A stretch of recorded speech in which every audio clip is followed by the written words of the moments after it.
Je vais maintenant convier Julie Walbaum, directrice générale de l'enseigne Meubles et Décorations de Maisons du Monde. Tu as pris les rênes de l'entreprise qui est basée à Vertou, pour sa maison mère, je crois. Près de Nantes, pour les Nantais, s'il y en a. Je suis nantaise.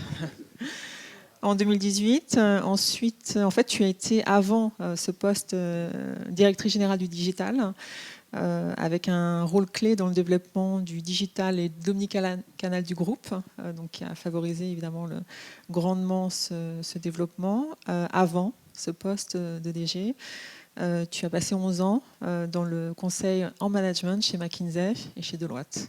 Et merci d'avoir répondu présente. Merci, bonsoir à tous. Ravi d'être là. Merci encore Jean-Luc, c'était très inspirant de t'entendre. Donc après le psychiatre, c'est le leader. Alors, à l'intérieur de Maisons du Monde, quelle réflexion sur la raison d'être mènes-tu actuellement?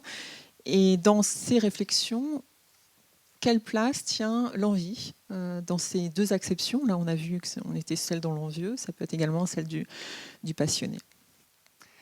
Alors, déjà, c'est intéressant parce que quand Raphaël m'a appelé pour parler de l'envie, pour moi, il y avait une déclinaison possible. C'était ce que l'on définit aussi comme le désir ici ce soir. Le côté jalousie ne m'est pas du tout venu de façon immédiate et je trouve que c'est un biais cognitif et culturel qui est intéressant.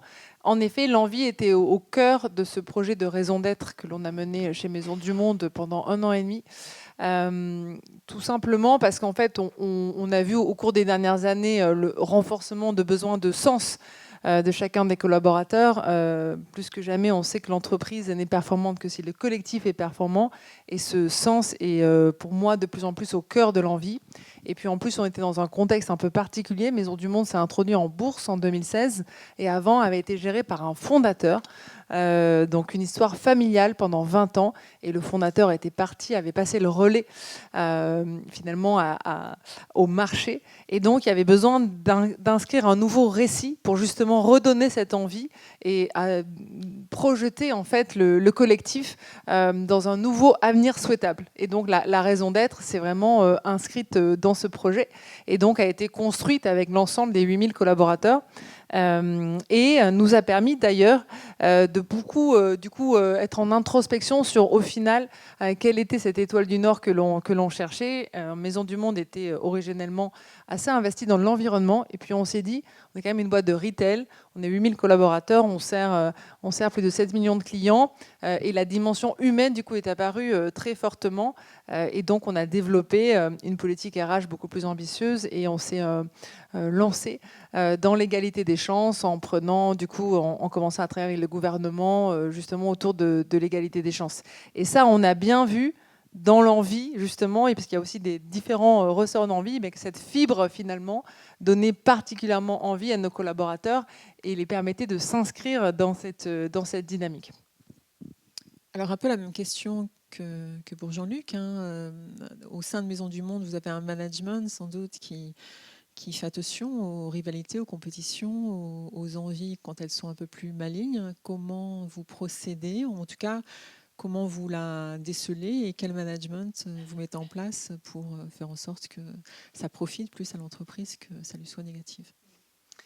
C'est vrai qu'optimiser entre guillemets ce sujet, c'est à la fois réguler les déclencheurs d'envie négative et puis au contraire favoriser les déclencheurs d'envie positive.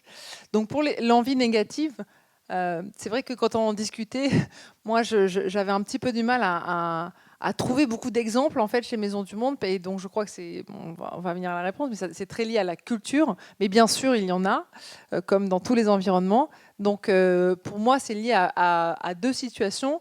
La première situation, celle qu'on décrivait sur la rivalité, qui est quand même très liée à cette notion de jeu à somme nulle. Et donc pour nous, comment la contrer, c'est justement développer cette culture au contraire de 1 + 1 = 3 Et je pense que il y a aussi un environnement en effet qui favorise le développement des envies négatives. Et nous, on a toujours justement favorisé le savoir-être au savoir-faire. Et typiquement, tous ceux qui sont dans une logique de jeu à somme nulle ne vont pas très loin chez nous. Bon, mais ça, c'est j'allais dire, le niveau le plus élémentaire. L'autre niveau, c'est le côté, c'est intéressant ce qui était dit tout à l'heure sur la clarté. Je partage énormément parce qu'il y a une envie négative qui peut être un peu liée à je n'ai pas ce que je mérite. Je devrais avoir ce poste ou cette promotion alors que je ne l'ai pas. Et souvent, on voit, enfin en tout cas moi dans l'expérience que j'ai eue, je vois que pour moi c'est donc lié à un décalage entre les attentes et la réalité perçue. Et du coup, il y a beaucoup de travail à faire, je trouve, notamment auprès de nos managers, justement sur ces attentes, avec pour moi plusieurs dimensions qui sont clés. La première dimension, c'est la clarté. Moi, je vois énormément de cas dans l'entreprise. Et donc, je suis très passionnée sur ce sujet. Je discute énormément avec les managers parce que souvent, on n'est pas clair sur ce qu'on attend. Et d'ailleurs, on se nourrit un peu de ce flou. Et en plus, selon l'histoire de l'entreprise, elle a pu être construite sur ce flou. Donc, il faut remonter les biais culturels assez profonds. Donc, être clair sur les attentes, c'est déjà énorme. Et nous, on voit qu'on n'est pas toujours clair sur les attentes. Être constant dans le temps, parce que parfois, on change d'avis. Et donc, du coup, en effet, ça crée cette frustration. Et être constant entre les gens, parfois aussi, l'envie, elle naît de ce sentiment de favoritisme, en fait. Et donc, à nouveau, la constance ne peut venir aussi que de la clarté, donc expliciter les choses. Bien sûr, il y a ces notions de courage managérial qui manquent tant, je trouve, dans nos organisations. Donc pour moi, ça, c'est essentiel. Et puis tout le côté un peu communication. Je pense qu'il faut toujours revenir et donner du feedback extrêmement régulier pour justement réduire ce gap entre la perception de l'individu et la réalité pour limiter finalement ces énergies négatives. Également sur la panne d'envie et peut-être tes routines énergisantes. Alors déjà, cette panne d'envie, est-ce que dans ton parcours professionnel, tu l'as vécu ou tu la vis peut-être sporadiquement, mais à moindre niveau? Comment tu y fais face? Est-ce que tu as des routines quotidiennes, mensuelles, ou, pour l'éviter ou pour la contrarier? Alors oui, j'y fais face, je pense un petit peu comme nous tous. Et donc, pour moi, l'envie, elle est le maintien de l'envie, elle est très liée à cette notion d'énergie. Et d'ailleurs, je salue Didier Pitlet qui n'est pas là et grâce à qui j'ai rencontré Raphaël et qui m'a communiqué ce super livre que vous avez écrit et que j'ai lu. Merci. Et pour moi, vraiment, les notions sont assez liées. Pour moi, quand j'ai une panne d'envie, j'ai une panne d'énergie. Quand j'ai une panne d'énergie, j'ai une panne d'envie. Et souvent, en fait, pour moi, ça vient d'une sorte de désalignement que tête, cœur, corps. Donc moi, je suis beaucoup dans le mental, donc j'ai pas trop de panne d'envie cérébrale. Et au contraire, je suis un peu dans le risque que tu décrivais, à savoir, en fait, tout m'intéresse, donc j'y vais à fond, et donc je suis un peu dans un excès d'énergie mentale. Donc ça peut être un peu compliqué. Du coup, comment c'est que du coup, ça crée un déséquilibre en fait dans le corps et quelque part dans l'instant présent, qui pour moi est la solution en effet de rééquilibrage. Et donc, ma solution là, c'est déjà d'essayer d'écouter mon corps, ce que je ne fais pas du tout assez, parce que mon corps, il a déjà identifié avant moi, il me dit des trucs depuis un moment, sauf que je les entends pas. Et en fait, dès que je m'arrête et que j'écoute mon corps, en fait, je comprends vite que je suis en déséquilibre. Donc, je pratique la méditation, ce genre de choses qui me permet de ralentir et de me remettre en introspection, de calmer justement cette énergie mentale. Et voilà. Et parfois, il peut y avoir un déséquilibre aussi côté cœur. Et là, c'est plutôt des questions de est-ce que ce que je fais a toujours du sens? Est-ce que je suis à ma place? Est-ce que je suis toujours alignée avec mes valeurs? Donc, pour moi, la solution que j'ai trouvée en tout cas, c'est d'être vraiment un tout petit peu dans cette hygiène personnelle, d'essayer quand même de temporiser et d'être en fait dans cet équilibre en fait des trois. Et comment vous soudez le collectif au sein de Maison du Monde? Et comment s'est passée cette période chahutée? Quelle réponse ou quelle solution avez-vous apporté pour que toutes les équipes se sentent bien et fassent corps? Alors bon, c'est vrai que le collectif est au cœur de la performance et nous, boîte retail, dans les 3 dernières années, c'était un peu compliqué, en effet, d'avoir ce collectif extrêmement soudé parce qu'on est une entreprise qui est familiale, qui est très affective. On parle souvent de bisounours, hein, chez nous, on est très, on s'aime beaucoup, c'est très bienveillant, mais c'était créé aussi beaucoup par ces interactions un peu physiques. Michel Maffezoli, pour ceux qui connaissent, qui a écrit Le lieu fait lien. Il y avait tout ce côté un peu finalement, de culture organique qui n'a jamais été explicité, mais avec quelque part ce vivre ensemble qui crée finalement ce lien. Et là, avec le Covid, les fermetures de magasins, le télétravail, enfin bon, tout ça a un peu disparu. Et donc, c'était pour nous une énorme prise de conscience et de se dire comment est-ce que justement ce collectif qui est si important, qui est particulièrement important chez nous, avec un risque, le risque du surengagement, qui moi me fait beaucoup réfléchir justement. Comment justement on reprend soin de ce collectif et qu'on vient le renforcer. Alors je crois que la première réponse est trouver quand même du management de proximité, trouver quand même des temps de célébration, d'être ensemble, ça bien sûr, mais de façon fil rouge, parce que le truc en fait c'est le fil rouge, parce qu'on crée des événements tous les mois. Mais le truc, c'est comment, en fil rouge, en fait, on donne à chaque individu ce sentiment d'être dans un collectif soudé. Parce qu'en fait, le collectif est important, mais il y a aussi le sentiment de l'individu par rapport à ce collectif. Est-ce que ce collectif me parle? Est-ce qu'il résonne pour moi? Est-ce que je m'y sens intégrée? Est-ce que j'ai l'impression de pouvoir y contribuer positivement? Donc pour moi, c'est vraiment les deux notions, elles jouent ensemble. Et du coup, j'ai été amenée à me dire, finalement, mes trois rôles par rapport à ce collectif. D'abord, ça reste la stratégie. Pourquoi? Parce que je dois donner du sens aux équipes. Et pour donner du sens, il faut que je sois claire sur là où on va et là où les gens en fait peuvent justement aider et peuvent aller. Et ça, pour moi, ça crée un collectif. La raison d'être, finalement, ça rentre dans ce domaine un peu de la stratégie. L'étoile du Nord et souder en fait le collectif autour de ce projet commun. Le deuxième, c'est vraiment la culture. Pour moi, la culture, c'est le nouveau siège social de l'entreprise. C'est ce nouveau lieu fait lien. Et de plus en plus, je pense que seules les boîtes qui ont vraiment des cultures fortes arriveront à avoir des collectifs forts et donc à être performantes. Donc ce collectif, moi, je l'entretiens beaucoup en essayant de vraiment travailler beaucoup sur la culture. La culture, c'est quoi? C'est les valeurs, c'est les rites et les rituels. C'est comment, du coup, on adapte ce qu'on attend des managers, comment on va systémiser dans les modes de rémunération, dans les modes d'interaction, dans ce qu'on va célébrer. Donc moi, je travaille beaucoup avec les équipes sur la culture. On a tout un chantier et je suis hyper impliquée là-dedans parce que pour moi, si je peux aider sur un truc, c'est vraiment ça. Et et la dernière chose, c'est la communication et puis quelque part la gouvernance qui rentre un peu dans ce truc un peu de système pour justement toujours m'assurer que la culture soit vécue au quotidien à travers une sanctuarisation dans les systèmes et dans les récits. Je trouve que l'entreprise manque de récits. Tous ces récits au centre du village avec le vieux qui raconte l'histoire, je trouve qu'on manque de légendes. Et en fait, les gens, pour avoir envie aussi, ils ont besoin de légendes et de récits d'entreprise. Donc c'est aussi ça, en fait, la communication. C'est ce que j'y mets, en tout cas, pour aller vers ce collectif soudé. Peut-être un rituel emblématique au sein de Maison du Monde? Donc nous, on a installé avec le Covid des MDM Talks.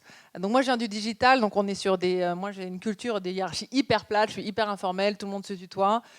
Et donc, j'ai souhaité vraiment libérer la parole.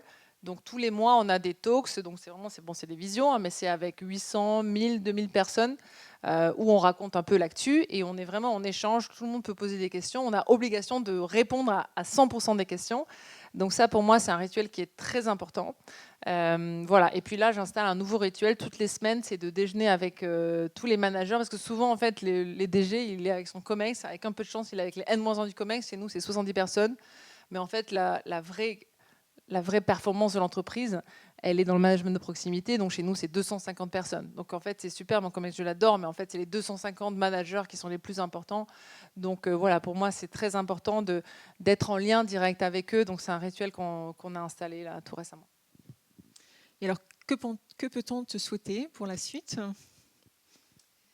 Bizarrement, comme tu m'as dit que tu me posais cette question, j'ai dit ça, c'est marrant. Alors, j'ai commencé à dire dans mes mois, j'ai beaucoup de chance, en fait, j'ai beaucoup de gratitude. Donc, en fait, juste que continuer à avoir de la chance et pouvoir avancer, c'est déjà super. Essayer de pouvoir apporter ma petite pierre.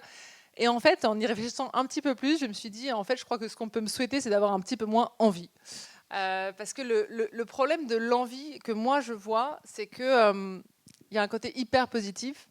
Moi, on m'appelle l'américaine. C'est-à-dire que c'est toujours genre, c'est super, il y a plein de défis, ça va être génial, on va tous y aller.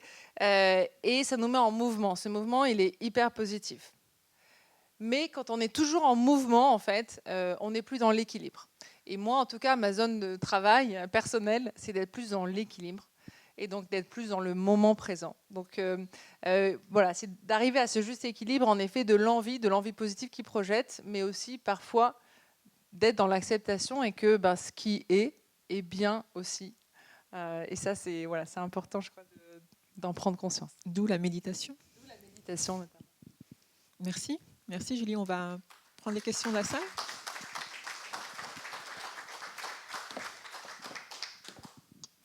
Merci pour le témoignage.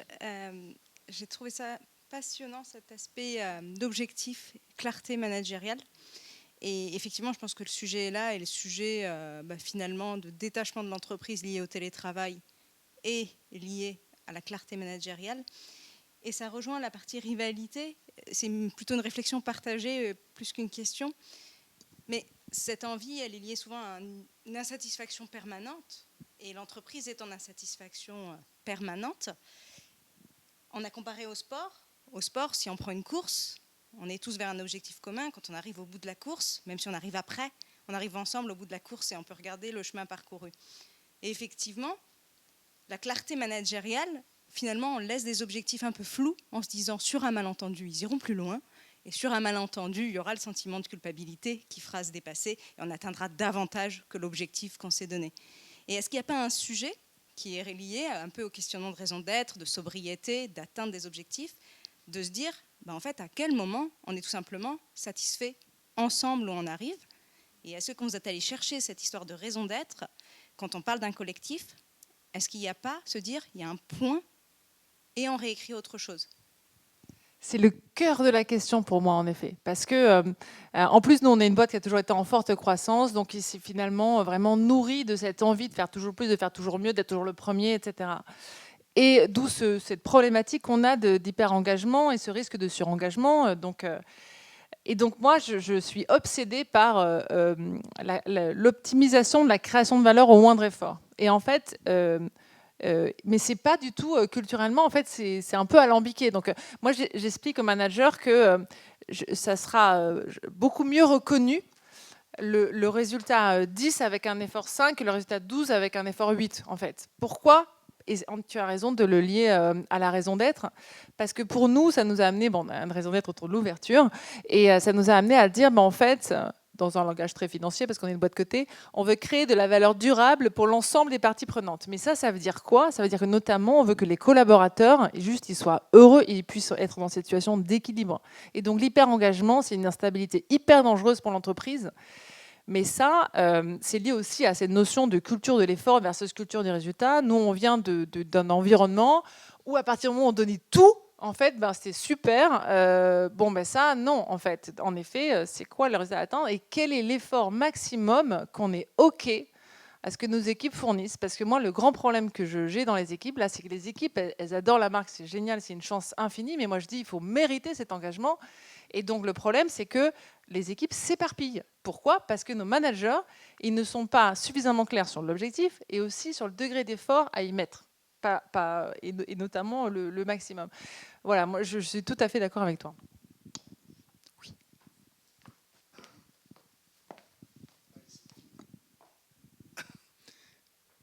On va se dire tu, puisque j'ai compris que c'était la culture de la maison. Tu viens de la tech et de l'informatique. Moi, j'ai lu récemment qu'aux États-Unis, actuellement, plus de 50% des salariés dans la tech se considèrent vraiment comme des prestataires de services par rapport à leur boîte. Je pense que c'est un vrai mouvement qui existe chez les jeunes aujourd'hui. C'est quand même compliqué quand on veut créer et qu'on est dans une entreprise, peut-être pas bisounours, mais où en tout cas l'affect est très important et où on travaille là-dessus, de se dire, mais tous les jeunes collaborateurs qui rentrent, est-ce qu'ils vont être des prestataires de services? Est-ce que tu es confronté à ça? Alors moi, j'entends dans ta question un tout petit peu autre chose, c'est-à-dire en effet le lien du collaborateur au travail. Et c'est vrai que donc, en effet, on a pas mal de digital chez nous. Le e-commerce, c'est un tiers de notre chiffre d'affaires, et le digital en général, c'est plus de 50%. Et donc, on a une population qui est assez jeune, 32 ans d'âge en moyenne. Et ce que l'on voit, c'est en effet quand même une mise à distance qui a été vachement accélérée par le Covid entre l'individu et l'entreprise, et l'envie de plus, mais vers une envie justement de plus d'équilibre. Et donc ça, je trouve ça en effet... c'est-à-dire que c'est pas tant que, en tout cas, l'entreprise, le collaborateur a autant d'exigences vis-à-vis de l'entreprise qu'elle s'estime avoir de devoirs, donc il y a il y a un vrai renversement quand même, en plus avec un marché de l'emploi hyper tendu, la guerre des talents, tout ça. Donc l'entreprise doit vraiment se mettre en position justement, d'accepter, parce que moi je fais partie de ces gens qui disent, mais je comprends. Alors j'ai passé 10 ans chez McKinsey, donc je comprends pas ces jeunes qui... Bon, j'ai dépassé ça, mais je comprends pas ces jeunes qui à 17h30 en fait, voilà, sont plus là, ou genre ils répondent pas et disent dans 3 jours. Bon, mais ça, faut être dans l'acceptation qu'en effet les générations d'après c'est plus comme ça, et tant mieux en fait. Et d'ailleurs, c'est une des raisons pour lesquelles je crois qu'on va arriver vers plus d'efficacité collective, parce que juste, ça sera obligé avec ces jeunes qui, en effet, ne veulent pas non plus trop en faire. Mais donc, du coup, malgré tout, je pense qu'il faut pas qu'on soit... moi, je ne souhaite pas être trop, comment dire, noir ou blanc, parce que ces jeunes, il y en a quand même beaucoup. Il y a aussi de plus en plus de jeunes qui veulent faire justement des trucs RSE, etc. Ils restent idéalistes. Ils ont envie de se projeter. Ils ont envie de contribuer à quelque chose, mais qui leur parle à eux. Et donc, il faut vraiment sortir, que nous, chefs d'entreprise, on sort de cette logique purement économique et financière, et qu'on aille en effet chercher un peu cette approche holistique dans laquelle les individus voudront et pourront se projeter, tout en sachant que l'entreprise doit quand même savoir qu'en effet, ce côté l'entreprise à la vie, à la mort, c'est plus ça. Et donc, il faut créer ce collectif, justement, qui fera que organiquement, en fait, ça ne sera plus un truc top-down, organiquement, il y aura cette envie un peu générée en latéral, plutôt qui descendra. Parce que pour moi, c'est la seule façon, en fait, d'être pérenne avec ces jeunes. Par exemple, chez Lazare, ils viennent de... Donc, je ne suis pas McKinsey, mais c'est un peu la même culture des cabinets de conseil. Chez Mazars, ils viennent de supprimer des contrats de travail la clause d'exclusivité. Et ça a été un grand drame, d'ailleurs, chez les vieux associés. Et il a fallu qu'ils comprennent que c'était quand même la seule manière de garder des jeunes aujourd'hui, qui veulent pouvoir, pendant une journée, ne pas venir, être DJ, avoir un autre boulot, faire autre chose, mais c'est plus 5 jours sur 7, voire 6 sur 7, dans la même entreprise. C'est je viens, je amène une prestation, je me donne quand j'y suis, mais je veux avoir aussi une ouverture ailleurs. C'est quand même... Ouais, les fameux slasheurs, oui, tout à fait. Et il faut prendre en compte cette réalité, tout à fait. Et du coup, composer, nous, on est vraiment sur toute cette réflexion du compétence set de demain, de composer avec ça, parce qu'il faut l'accepter pour pouvoir construire dessus, parce qu'il y a quand même, du coup, ces jeunes, ils ont une agilité quand même assez incroyable, une inventivité qui est top. Donc voilà, il faut en effet l'utiliser pour le meilleur que ça représente. Merci Julie, un grand merci. Merci beaucoup.